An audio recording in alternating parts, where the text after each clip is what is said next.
Pessoal, o Ministério da Saúde ainda não sabe quando vai começar a vacinação de crianças contra a Covid no Brasil. Ontem, inclusive, a Anvisa autorizou o medicamento da Pfizer, a vacina da Pfizer, para crianças de 5 a 11 anos de idade. Mas, quando perguntado, o ministro da Saúde diz que ainda não tem um planejamento sobre o assunto.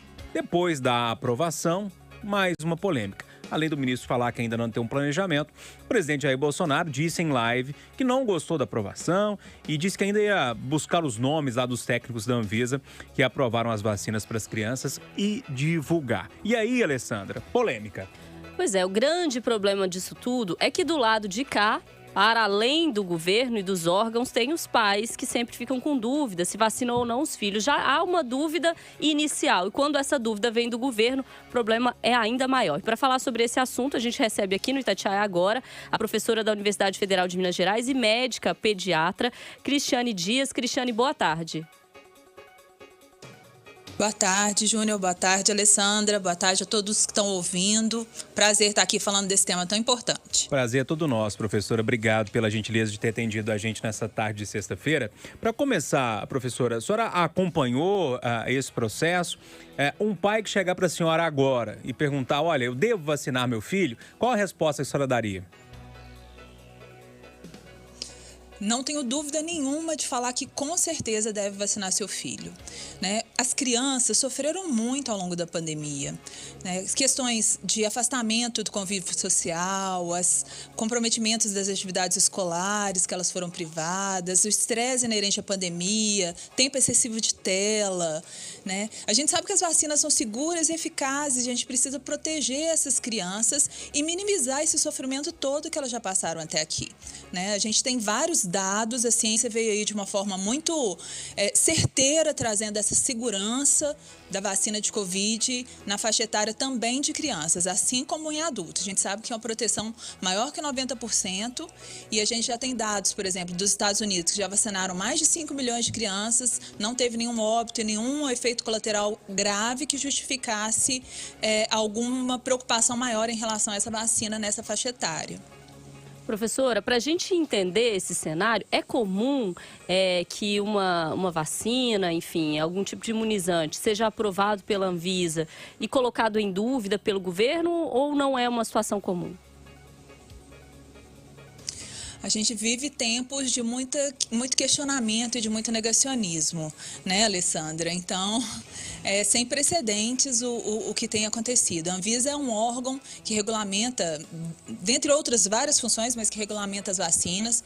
É um órgão muito sério, né? Vários profissionais, vários cientistas, eles se debruçaram em cima dos dados que a Pfizer, né, apresentou, né, que foram dados parecidos ao que foram apresentados para as sociedades, para os órgãos, né, que parece da mesma função que a Anvisa tem nos Estados Unidos, na Austrália, no Canadá, na Europa. Então, a gente tem vários cientistas, vários profissionais de saúde corroborando essa resolução da Anvisa. Mas não cabe à Anvisa a comercialização e a distribuição da vacina, né? Ela aprova, ela avalia e o Ministério da Saúde que é responsável pela distribuição e compra e distribuição da vacina, né? Então a gente espera que esse impasse seja resolvido o mais rápido possível. Professora, eu não sou pai ainda, mas eu estou tentando me colocar no lugar de um pai aqui, por isso que eu quero fazer uma outra pergunta para a senhora. Em algum caso, alguma criança não deve ser vacinada? Ou seja, tem alguma criança ali com alguma especificidade que não deve se vacinar quando essa vacina estiver disponível? Não. Principalmente as crianças com comorbidades, crianças de grupo de risco, elas são as prioridades para serem vacinadas, né? O que não pode ainda, né, é ter várias vacinas acontecendo ao mesmo tempo e há vários cuidados também que vão ser tomados assim que a vacina puder ser aplicada, né? A Anvisa recomendou que tenha um acolhimento para essas crianças, então assim, que seja uma sala de vacina específica para elas, que não seja em drive-thru, justamente porque, né, criança às vezes precisa, né, desse acolhimento maior. Então, assim, todos os cuidados vão ser tomados também na administração e não há motivo para maiores preocupações, não. Professora, a gente viu durante a pandemia uma discussão sobre transmissibilidade de crianças, né? Que as crianças seriam, né, menos transmissíveis ou pegariam o vírus e não ficariam tão grave. Isso a senhora acha que acaba pesando nessa decisão com relação à vacina? Ou as crianças também precisam, né, dessa proteção, por isso a importância tão grande da vacinação? Alessandra, a Covid, né, veio trazer um grande conhecimento, assim, vários profissionais, vários cientistas, como eu falei, se debruçaram para entender. Então, o conhecimento em cima dessa doença, ele foi muito intenso, né, a humanidade viveu outras epidemias, outras pandemias, mas igual a essa, com o aparato tecnológico que a gente tem, nunca a gente produziu tanto conhecimento, com tanta segurança e com tanta eficácia em tão pouco tempo. Então, quando a gente falava lá atrás, né, no começo, que a gente ainda não entendia bem, que as crianças talvez transmitissem menos, hoje a gente entende isso muito melhor, né? A gente sabe que elas adoecem com menor gravidade, mas elas sim também são susceptíveis, elas têm sintomas, elas podem ficar graves também, né? Pode ter o que a gente chama de síndrome inflamatória multissistêmica pediátrica, que as crianças ficam graves com inflamação assim em todo o corpo, muitas precisam de CTI. Além disso, a gente sabe que a carga viral delas é alta e talvez o que tenha acontecido como elas adoecem, assim, a apresentação clínica, né, os sintomas, eles são menores, a gente testa menos as crianças. Então, a gente pode ter um número que está falseado pela quantidade de testes que a gente faz na criança que é menor, tá? Então, hoje a gente sabe que as crianças são susceptíveis sim, que elas podem ficar graves, podem necessitar de hospitalização, podem correr o risco de morrer, mas em menor gravidade, em menor intensidade em comparação aos adultos. Mas elas precisam ser protegidas individualmente e precisam proteger também quem está em volta, porque elas também são capazes de transmitir.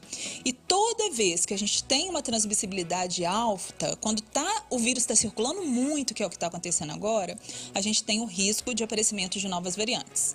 Então, quando a gente fala de vacinar crianças, a gente fala de proteção da própria criança e a gente fala também da proteção da comunidade, da sociedade como um todo, porque diminui esses riscos que eu falei, inclusive de aparecimento de novas variantes, como aconteceu com a Delta, né, e mais recentemente com a Ômicron. Ok, conversamos aqui no Itatiaia agora de hoje com a professora da Universidade Federal de Minas Gerais, também médica pediátrica, Cristiane Dias, sobre a vacinação de crianças, né? Essa vacinação, ou pelo menos a autorização para o uso das vacinas em crianças de 5 a 11 anos, que foi autorizada ontem pela Anvisa e criou toda uma polêmica envolvendo também o governo federal. Professora, muito obrigado pela gentileza de ter atendido a gente. Boa tarde, bom trabalho para a senhora.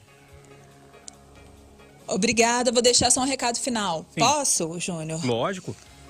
O recado final é que procurem ter esse conhecimento, procurem fontes confiáveis, né? Combatam as fake news, né?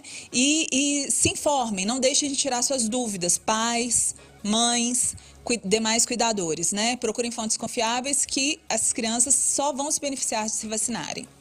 Um abraço a todos. Obrigada, professora. Um abraço. Um recado importantíssimo, Júnior, da professora. E é nesse sentido que o Itatiaia agora vai, né? De trazer uma informação qualificada, de cientista, de especialista na área, que vai dizer pra gente o que é, né? O que está por trás dessa polêmica e que quem pode sair perdendo por trás dessa polêmica. Porque nós, jornalistas, não podemos dizer se a vacina é segura ou não, mas com certeza a professora tem essa propriedade para dizer. Professora médica pediátrica, ou seja, a gente trouxe a voz de quem sabe aqui para trazer informações para vocês.